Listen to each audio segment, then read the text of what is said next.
Hello students, welcome to the lecture series of constitution of India. आज का जो हमारा लेक्चर रहेगा उसमें जो हम टॉपिक कवर करेंगे वो रहेगा हमारा directive principles of state policy.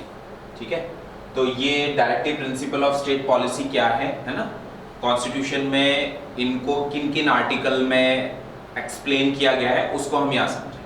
ठीक, तो देखिए जो directive principle of state policy से रिलेटेड आर्टिकल्स हैं वो हमारे आर्टिकल्स हैं कॉन्स्टिट्यूशन के अंदर 36 to article 51।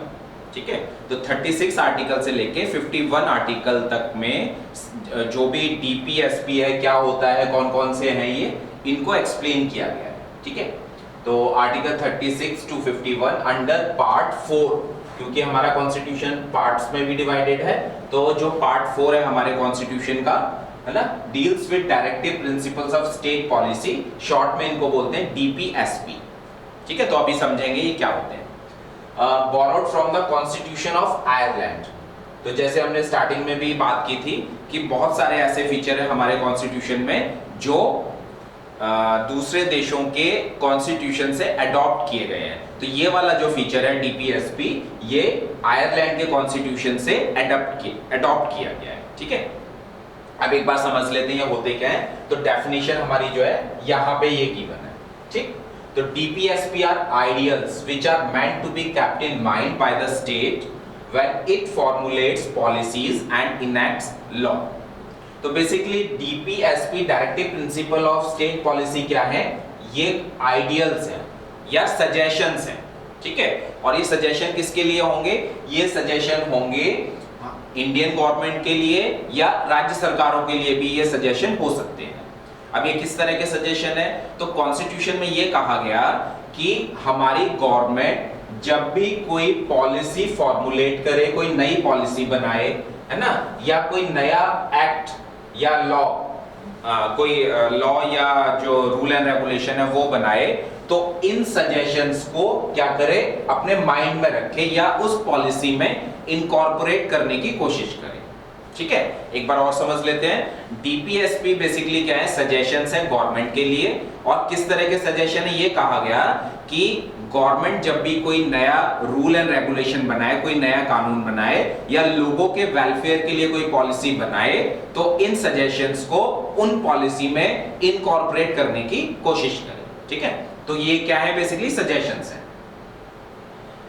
They are non justiciable. अब ये जो डीपीएसपी है नॉन जस्टिशिएबल है। नॉन जस्टिशिएबल का क्या मतलब होता है, ये मैंने आपको पहले भी बताया था। इसका मतलब ये हुआ कि these ideals are not legally enforceable by the courts for their violation. अगर इन डीपीएसपी का वायलेशन होता है तो उनके अगेंस्ट हम कोर्ट में शिकायत नहीं कर सकते। ठीक है, तो जहां पे भी शब्द होगा नॉन जस्टिशिएबल, नॉन जस्टिशिएबल का मतलब यह है ये कोर्ट की तरफ से एनफोर्सेबल नहीं है। क्या मतलब हुआ इसका सिंपल सा मतलब ये हुआ कि गवर्नमेंट जब भी कोई पॉलिसी बना रही है, कोई नया एक्ट जो है बना रही है, कानून कोई नया पास कर रही है, और वो उस पॉलिसी में या कानून में DPSP directive principle of state policy के अंदर जो सजेशन दिए गए हैं उनको इनकॉर्पोरेट नहीं कर रही है, तो कोई व्यक्ति, कोई ऑर्गेनाइजेशन गवर्नमेंट के अगेंस्ट कोर्ट में नहीं जा सकता, क्योंकि ये क्या है, नॉन जस्टिशिएबल है। ठीक है, these principles emphasize that the state shall try to promote welfare of people by providing them basic facilities like shelter, food and clothing। तो ये जो प्रिंसिपल्स हैं जो डीपीएसपी में प्रोविजंस दिए गए, अभी हम आगे देखेंगे कौन कौन से प्रोविजन है। तो बेसिकली ये प्रिंसिपल, ये प्रोविजन इस बात पे एम्फेसिस करते हैं कि जो स्टेट गवर्नमेंट है, मतलब जो सरकारें हैं, चाहे वो राज्य सरकार हो चाहे वो केंद्र सरकार हो, वो लोगों के वेलफेयर के लिए काम करें और साथ में लोगों को जो बेसिक फैसिलिटीज है, रोटी कपड़ा और मकान, शेल्टर, फूड एंड क्लोथिंग, उसको प्रोवाइड कराएं, है ना। तो लोगों की बेसिक नीड्स को पूरा करने के लिए बेसिकली गवर्नमेंट क्या करे, काम करे। तो कोई भी पॉलिसी बनाए गवर्नमेंट, कोई भी नया कानून बनाए, तो उसमें ये देख सकती है गवर्नमेंट कि उन पॉलिसी से, उन कानून से लोगों का वेलफेयर हो रहा है और लोगों की बेसिक रिक्वायरमेंट जो हो रही है वो पूरी हो रही है। ठीक है, The Constitution declares that these principles are fundamental in the governance of the country and it shall be the duty of the state to apply these principles in making law. तो कॉन्स्टिट्यूशन में भी ये declare किया गया है कि ये जो प्रिंसिपल्स हैं फंडामेंटल है ना, और गवर्नेंस के अंदर मतलब गवर्नमेंट के अंदर बेसिकली इनको अप्लाई करना चाहिए। जो भी गवर्नमेंट है जब भी वो पॉलिसी बनाए वो इनको अप्लाई करे। लिखा है ना यहाँ पे, shall be the duly and it shall be the duty होगा, सॉरी यहाँ पे duty of these of the state to apply these principle in making laws. Hence they impose a moral obligation on the state authorities for their implementation. तो एक तरीके से क्या हो गया, ये केंद्र सरकार या राज्य सरकारों के ऊपर moral obligation हो गया है ना। moral obligation मतलब गवर्नमेंट को इनको नैतिकता के बेसिस पे इन प्रोविजंस को अपने पॉलिसी में इनकॉर्पोरेट करना चाहिए। ठीक है, आगे बढ़ते हैं।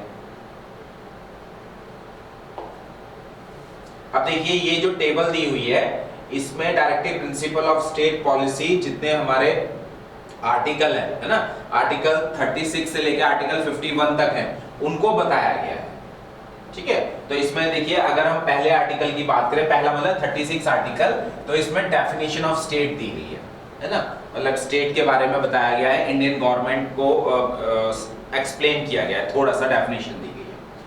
फिर 37 application of the principles contained in this part है ना, वही मतलब जो फंडामेंटल प्रिंसिपल हैं, जो सजेशन, उनको थोड़ा सा एक्सप्लेन किया गया है। इसमें से मैं कुछ आपको इंपॉर्टेंट बता देता हूं। जैसे 39A है equal justice and free legal aid, ये कहा गया है, मतलब एक सजेशन दिया गया है आर्टिकल 39A में गवर्नमेंट को कि गवर्नमेंट जो है लोगों को इक्वल जस्टिस देने का काम करे और लोगों को फ्री लीगल एड, जो भी फ्री क्या कहते हैं कानून से संबंधित जो सहायता हो सकती है ना, वो फ्री प्रोवाइड करे। ठीक, तो ये सपोज करिए कॉन्स्टिट्यूशन में 39A में ये सजेशन की फॉर्म में डाल दिया गया।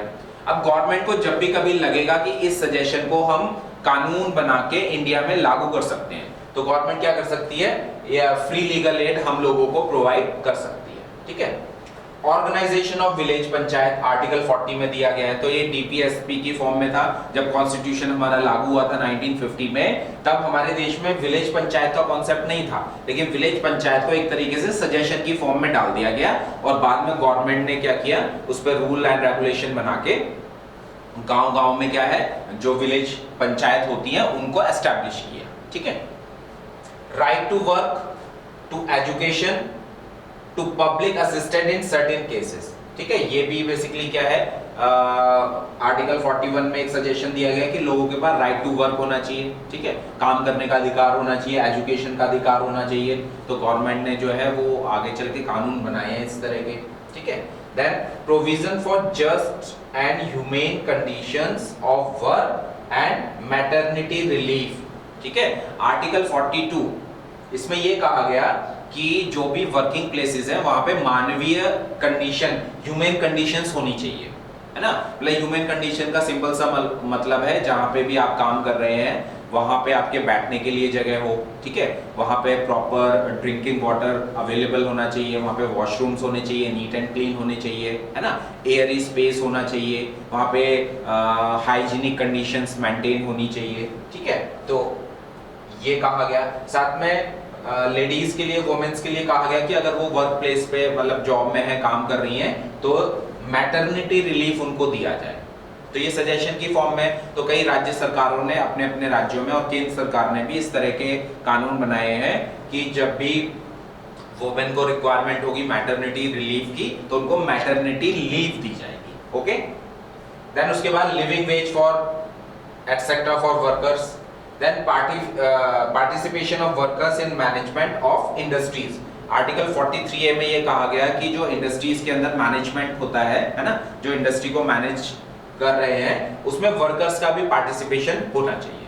ठीक है, then uniform civil code for citizens, ये इंपॉर्टेंट है, आज की डेट में इसकी चर्चा भी बहुत हो रही है कि देश में यूनिफॉर्म सिविल कोड आना चाहिए, है ना। तो ये आर्टिकल 44 में सजेशन की फॉर्म में दिया गया। अब गवर्नमेंट को लग रहा है कि अब इस टाइम पे सुटेबल कंडीशंस हैं, इस तरह का जो सजेशन है उसको कानून की फॉर्म में लेके आ सकते हैं, तो यूनिफॉर्म सिविल कोड को बहुत पहले ही सजेशन की फॉर्म में हमारे कॉन्स्टिट्यूशन में डाला गया था, लिखा गया था। ठीक है, और इसमें से देख लेते हैं promotion for early childhood care and education to children below the age of 6 year. ठीक है, ऐसे बच्चे जो 6 ईयर से छोटे हैं उनको एजुकेशन देने की बात की गई है और उनका बचपन में उनकी केयर की बात की गई है। ठीक है, then promotion of educational and economic interest of schedule caste, schedule tribes and other weaker section. जो सोसाइटी में शेड्यूल कास्ट, शेड्यूल ट्राइब्स हैं, अदर वीकर सेक्शन है सोसाइटी के, तो उनको एजुकेशन दी जाए, प्रॉपर एजुकेशन दी जाए और साथ में उनका इकोनॉमिक इंटरेस्ट, फाइनेंशियल भी हेल्प की जाए। तो इसको ध्यान में रखते हुए हमारे देश में कई स्कीम्स चलाई गई हैं, है ना। Then organisation of agriculture and animal husbandry, agriculture से रिलेटेड है कि एग्रीकल्चर सेक्टर को ऑर्गेनाइज किया जाए और एनिमल हस्बेंड्री में रिसर्च एंड डेवलपमेंट की बात की गई, ऐसा बोल सकते हैं।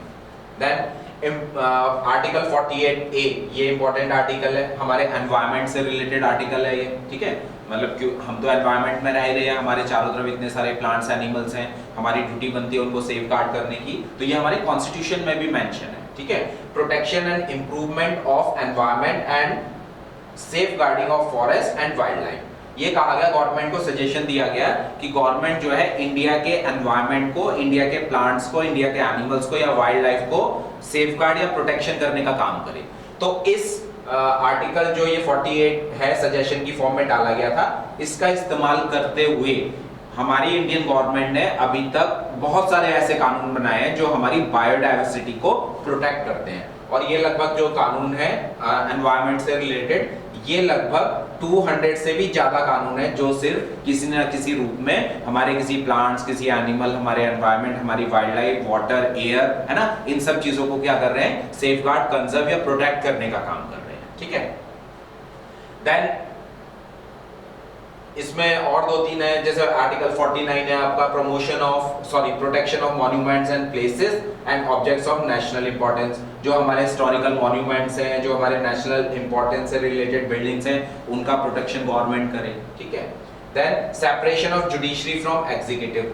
हालांकि वैसे जुडिशरी जो है वो इंडिपेंडेंट है, लेकिन कहीं ना कहीं एग्जीक्यूटिव के साथ उनका क्लोजन होता रहता है ना, टकराव होता रहता है। तो ये कहा गया है कि हमारी जुडिशरी को अलग रखा जाए। तो जुडिशरी अगर हम वैसे भी देखें तो इसी सजेशन को मानते हुए हमारे देश में जो न्यायपालिका है, जुडिशरी है, वो गवर्नमेंट से अलग है, मतलब वो इंडिपेंडेंटली क्या है, वर्क करती है ना। और आर्टिकल 51 है promotion of international peace and security. हमारी इंडियन गवर्नमेंट को इंटरनेशनल पीस के लिए भी क्या करना चाहिए, काम करना चाहिए या कोई पॉलिसी बनानी चाहिए। ठीक है, तो डीपीएसपी बेसिकली क्या है, ये कुछ सजेशंस हैं। इन सजेशन को मानते हुए गवर्नमेंट जब भी पॉलिसी बनाए तो इनको ध्यान में रखे और ये कोशिश करे क्या इनमें से जो जिसमें अभी तक कानून नहीं बना है ना, या कोई चीज एस्टैब्लिश नहीं हुई है, तो गवर्नमेंट चाहे, क्योंकि ये सजेशन की फॉर्म में है, तो इनको इनको जो है लॉ की फॉर्म में लेके आ सकती है, कानून की फॉर्म में लेके आ सकती है। तो आज के लेक्चर में इतना ही। Thank you.